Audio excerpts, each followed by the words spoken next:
ভূমিকম্পে কাঁপল ভারত, অনুভূত হলো ঢাকাতেও।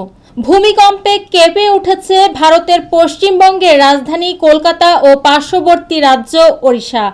মঙ্গলবার 25 ফেব্রুয়ারি সকালে আঘাত হানা এই ভূমিকম্পের মাত্রা ছিল রিক্টার স্কেলে 5.1। এদিকে কাছাকাছি অঞ্চলে আঘাত হানা এই ভূমিকম্প অনুভূত হয়েছে বাংলাদেশের রাজধানী ঢাকাতেও।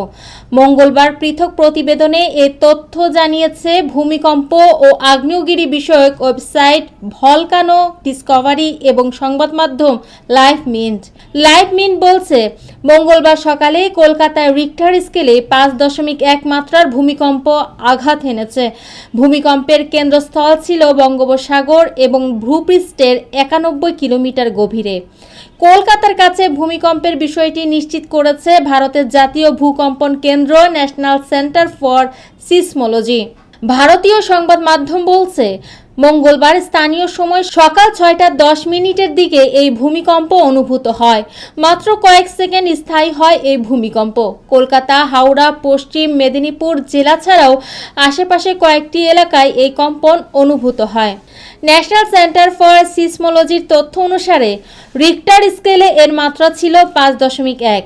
বঙ্গোপসাগরে এই ভূমিকম্পের উৎস ভূপৃষ্ঠ থেকে 91 কিলোমিটার গভীরে ছিল। এছাড়া এই ভূমিকম্পের উৎসস্থল ছিল ওড়িশার পারাদ্বীপ থেকে প্রায় 220 কিলোমিটার দূরে। দক্ষিণবঙ্গের বিভিন্ন জেলার পাশাপাশি এই কম্পন অনুভূত হয়েছে বাংলাদেশ এবং ওড়িশাতেও। এখন পর্যন্ত ভূমিকম্পের কারণে ক্ষয়ক্ষতির বিস্তারিত কিছু জানা যায়নি।